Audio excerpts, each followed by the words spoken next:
इतना मुझे मैसेज कर रहे हैं कि जगत दीदी क्यों नहीं आई, जगत दीदी क्यों नहीं आई। तो ये बात आप उनसे पूछिए। कुछ चीजें ऐसी हो रही थी कि वो वहां नहीं जा रही थी 15 तारीख को। तो मैंने सोचा कि यार उनको कोई ना बोले कुछ, और जिंदगी भर मैं उनके सपोर्ट में थी। मैंने उनके लिए वीडियो भी बनाया जबकि मैं यूट्यूबर नहीं हूँ। और मुझे एज अ सिंगल मदर मैं उनके दिल से रिस्पेक्ट करती थी। मुझे लोगों ने उनके बारे में बहुत कुछ बोला कि वो प्राउडी है, एटीट्यूड है, मतलबी है, स्वार्थी है, बहुत सारी चीजें बोली।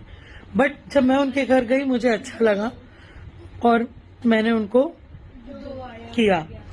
और उसके बाद में हम लोगों का बाउंड एवे था, मतलब नॉर्मल था। जैसा नीतू दीदी मीशू दी से बाउंड है, आकांक्षा भाभी से, पिंटू भैया से बाउंड है, उतना मेरा उनसे नहीं था। बट एक दिल से रिस्पेक्ट थी। उसके बाद में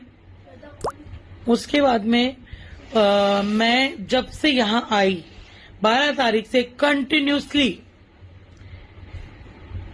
नेहा दीदी को कॉल कर रही थी, उनके भैया को कॉल कर रही थी। उन लोगों ने मुझे कॉल नहीं उठाए। जिस दिन इवेंट है उस दिन भी मैंने उनको बोला दीदी आप आइए। पहली बात तो उन्होंने कॉल ही नहीं उठाए। फिर मैंने उनके भाई के मोबाइल पे लगाया, उनकी भाभी ने फोन उठाया। उन्होंने बोला कि ये वो लोग इंदौर गए हैं, आएंगे, वहीं से आपके इवेंट में अटेंड करेंगे।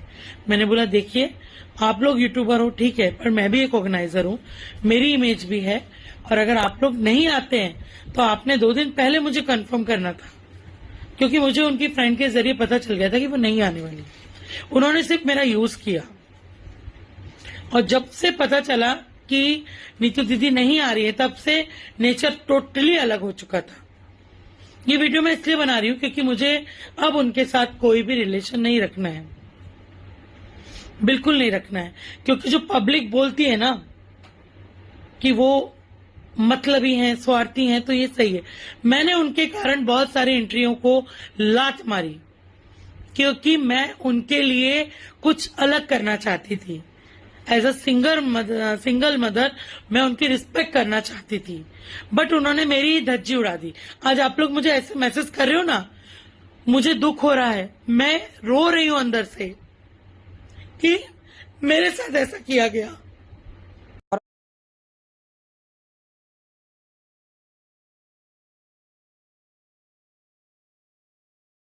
Try Garnier's Coolest Sunscreen SPF 50 Plus and Vitamin C at just rupees 229.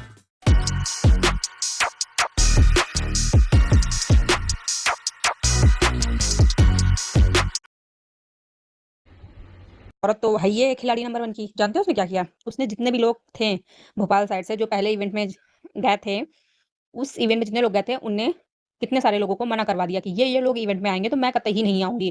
अब आपको सोचना है आप उनको रखोगी इवेंट में या मुझे रखोगी। और जगत दीदी ने 6 महीने की हुई कंट्रोवर्सी जो हुई उसमें अपना तो बताया नहीं कि मैंने क्या कांड किया है।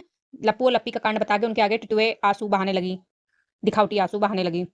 खैर छोड़िए, उसकी बात आगे करते हैं। अब हम आपको बताते हैं। सबसे पहला उसने एमजी को रुकवाया।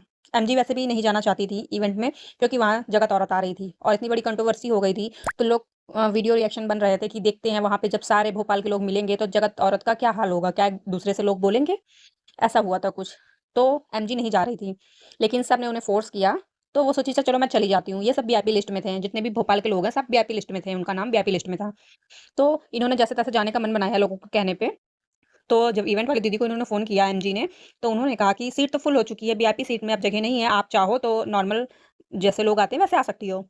तो एमजी ने सीधा मना कर दिया कि जब मैं वीआईपी हूँ तो मैं वीआईपी से आऊँगी, ऐसे में नहीं आऊँगी। वैसे भी उनका जाने का मन नहीं था, वो खिसियाई हुई थी, उन्हें और गुस्सा आया, वो नहीं गई और वीआईपी सीट फुल नहीं थी। अब मैं बताती हूँ कैसे आपको।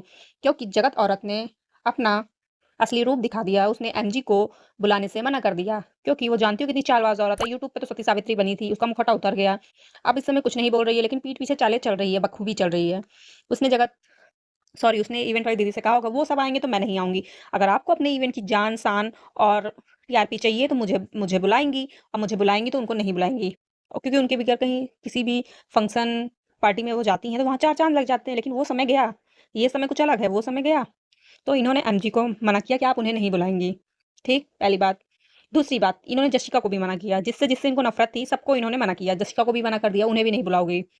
तीसरी बात, जिससे इनकी शादी लगी थी जगत जीजा जी, उनको भी इन्होंने मना कर दिया कि आप उनको भी नहीं बुलाओगी। और इवेंट वाली दीदी ने इनका मान भी रखा जगत औरत की बातों का, क्योंकि एक सिंगल मदर हैं और इनको सिंपैथी हासिल करना बहुत बखूबी आता है। तो इवेंट वाली दीदी भी पिघल गई भाई। इन्होंने कहा होगा उन सबको मत बुलाइए, नहीं तो फिर मेरा ऐसा वैसा वैसा होगा। और एमजी जाती तो एमजी क्या कोई भी जाता तो वीडियो सामने आता, रियलिटी भी सामने आती और आमना-सामना तो होता ही। तो भाई इवेंट वाली दीदी भी पिघल गई। इनके कहने पे उन्होंने किसी को नहीं बुलाया, सबको मना कर दिया, कोई ना कोई कारण देके मना कर दिया जगत औरत के कहने पे। एंड मौके पे क्या हुआ, जगत औरत तो खिलाड़ी निकल गई, वो खुद ही इवेंट पे नहीं गई। उसने इवेंट वाली दीदी को धोखा दे दिया, क्योंकि धोखा देना जगत औरत का काम है, शुरू से ही काम है। जिस इवेंट की दीदी ने सबको मना किया इस औरत के लिए, इस औरत ने ही धोखा दे दिया। ना वो आए ना ये गई, उनके इवेंट का क्या हाल रहा होगा आप सोच सकते हो। और सबसे बड़ी बात, जब ये कंट्रोवर्सी हुई थी इसने नीतू मैना को क्या बोला था, तेरी फोटो आज भी मेरे कमरे में लगी है, तू आज भी मेरे दिल में रहती है, ऐसा वैसा दुनिया भर की नौटंकी इसने बोली। फिलहाल मैं वो बात रिपीट नहीं करूंगी।